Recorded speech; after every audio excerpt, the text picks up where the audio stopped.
Good morning, y'all. I am up early because I got a lot of work to do. And y'all, sometimes you have to get on up early before everybody else is up and get some extra work done. Isn't that the truth? Yeah, let's get the coffee going.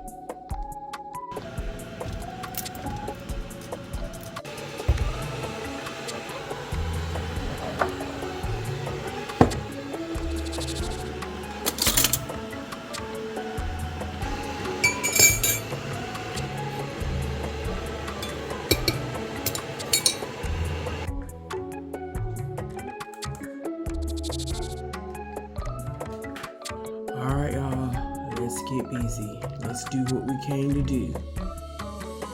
All right, y'all, this is my meat for the week. This is that thin beef.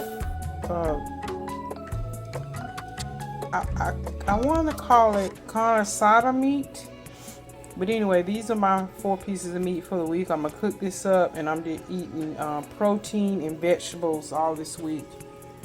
Some eggs, whatnot. Yeah.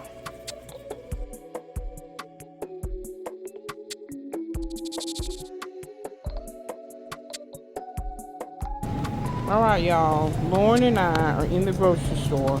She's hanging out with me the rest of the week and the weekend. So y'all already know. Y'all, these spicy noodles are so popular. They are now selling them in the grocery store now. So Lauren's getting that kind because she wants to try that one.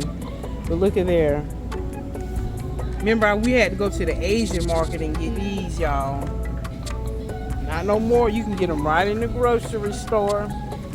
I ain't mad. Honey, they got to get a piece of the pie, too. All right, y'all. We are checking out. Probably $100 later, but that's all right. We're back, and let's get these groceries put up, and we're gonna chill. I'm finna watch Alien Nation, honey. I'm a happy camper. Good morning, good morning. All right, y'all, let's get Miss Lauryn's breakfast going, because I don't eat till later on in the day every day. So 2 pieces of bacon, and we're doing some cream of wheat.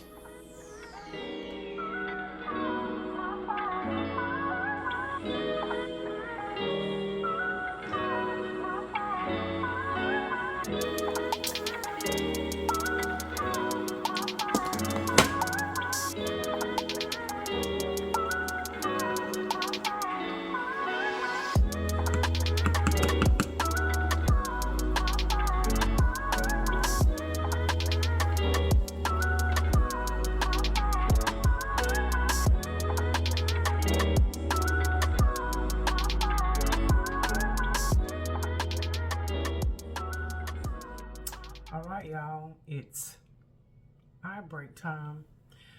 I was just thinking about some stuff. You know how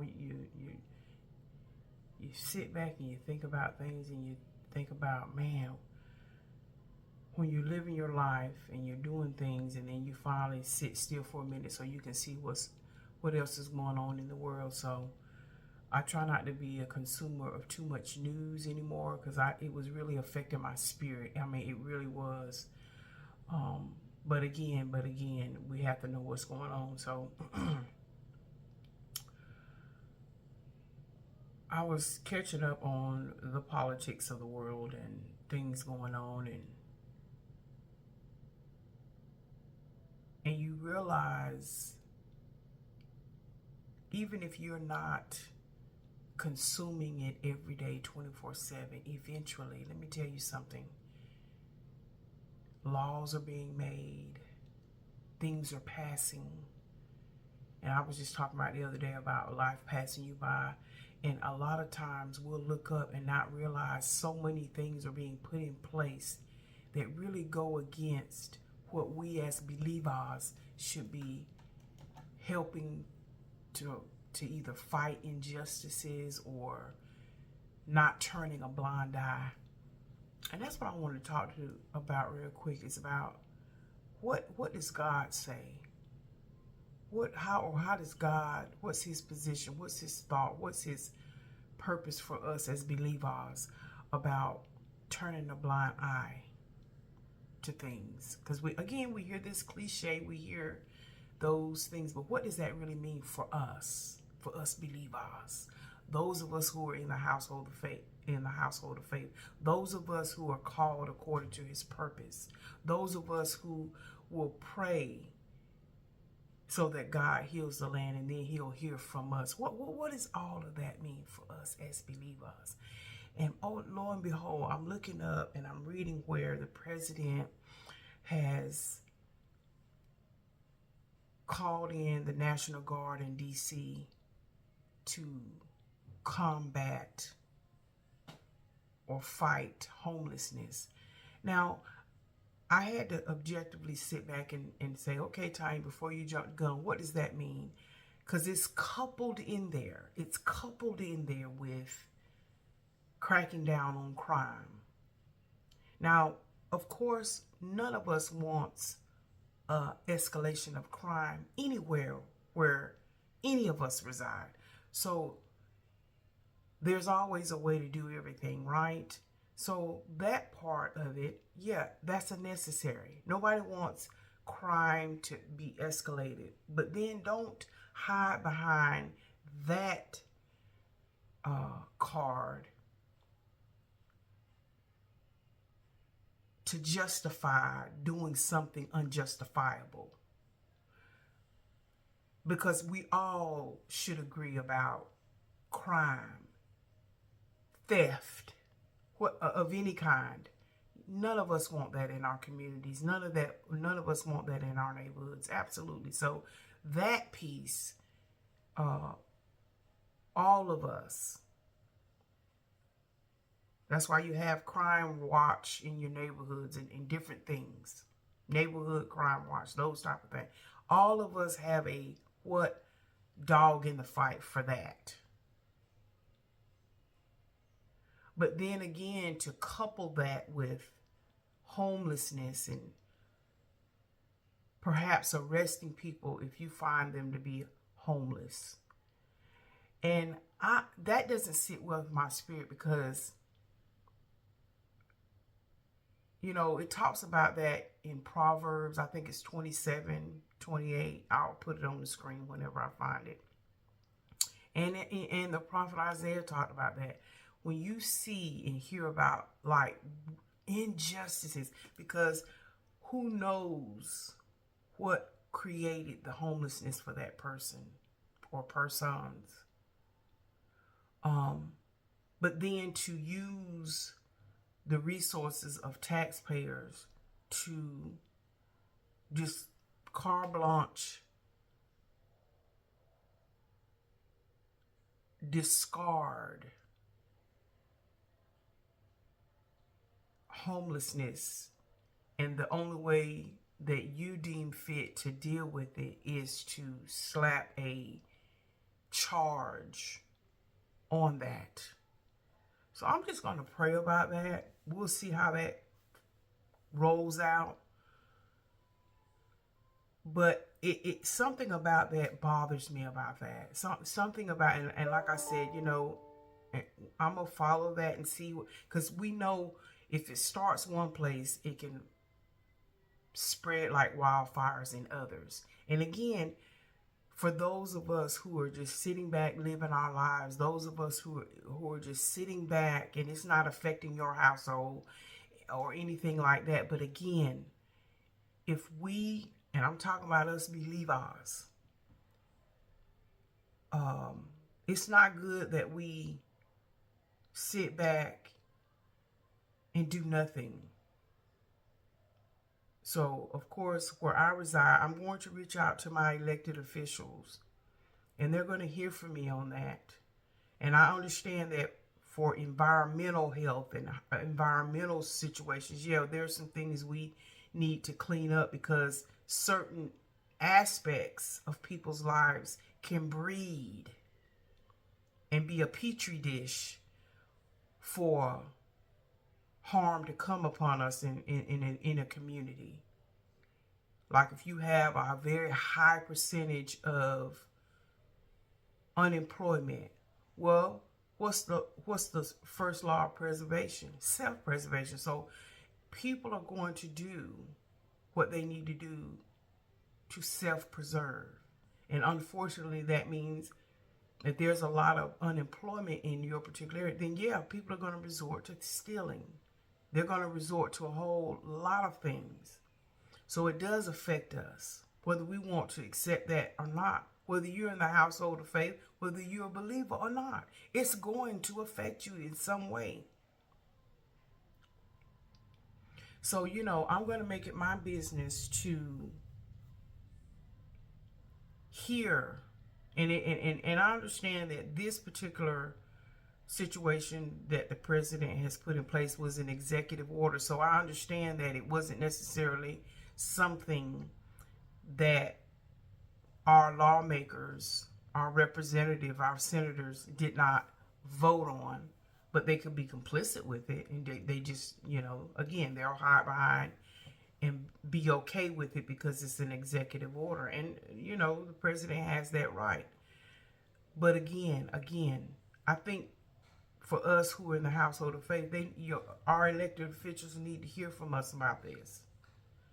Because I'm thinking, my God, I mean, again, we don't know every circumstance as why a person is homeless. And truth be told, there are a lot of people that's one mishap away from being homeless themselves. So it becomes an issue where, yeah, we all do have to care. And we cannot turn a blind eye to this kind of stuff. So it kind of, again, bothered my spirit to know that this is an executive order. And again, the crime part, yeah, I think that needs to be totally separate. But again, it's coupled with the homelessness.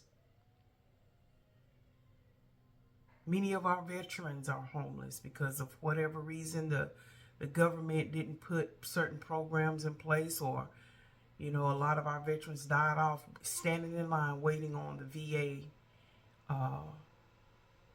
to push paperwork through so that the benefits that these veterans need goes unchecked. But anyway, I don't know. Like I said, I just wanted to. And what about us in real life? It don't necessarily have to even be something that can grow legs with this homelessness.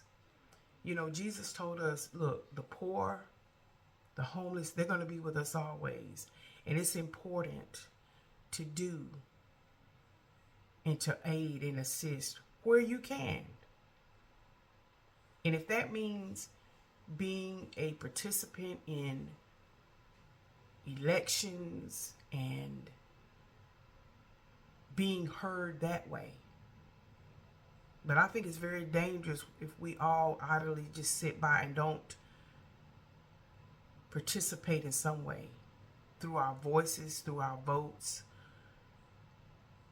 and then not having that mentality, I don't believe in voting, and I don't. Okay, well that's your own personal choice. But again, for those of us who are in the household of faith, God is calling us to action. If my people who are called by my name will humble themselves and pray, then I will hear from them and heal their land. So it's not about what you think is going to help. God is telling you. God is telling us this is what needs to be done. And I think to charge, arrest, detain, do away with via the National Guard homeless people and treat them as though they're criminals because you've got that wrapped up into the executive order. And for people who do not read with comprehension they'll attach homelessness to people. Oh yeah, get them, because they're creating a lot of crime. No, that's not the case. But because it's coupled in there, mixed and intertwined in that executive order, that's what some people will think. And so they take no action because they think it's something that's good being put in place. But again, we also have to recognize, with all our getting, we have to what? Get an understanding. So anyway, I just wanted to bring that up because, like I said, I am extremely busy, alone, I'm sure, like the rest of us. We're busy. But as I was saying the other day, yeah, life can pass us by, not just in the things that we want to do, but the things that we are called to do, to help, to assist, and to not turn a blind eye to things that's happening day by day, minute by minute, hour by hour. Things are being passed, things are being put into place. And if we don't cry out so that our elected officials can hear our voice and we express to them our concerns, we'll look up and my. And what that does, here's the other thing about that kind of stuff being implemented, it really will desensitize us as a race of people, is what I'm saying. As a world, we become so desensitized to it. And so it becomes the norm. So we don't even do anything about it because it becomes so normal and natural. So we ourselves, those of us who didn't want to become complicit with it, we become, because why? It's become part of the norm, the fabric, the culture of what we do. So again, I just, again, that was just something that was on my spirit. This is not a debate of, whose side of the fence you're on. No. I'm on the side of doing things and bringing and shedding some light on injustices and wrongdoing. And we have to care. We really do. We just really do have to care. So anyway, that's what I wanted to bring up and talk to y'all about today. All right, y'all, it is dinner time. I'm frying up some chicken with broccoli and potatoes.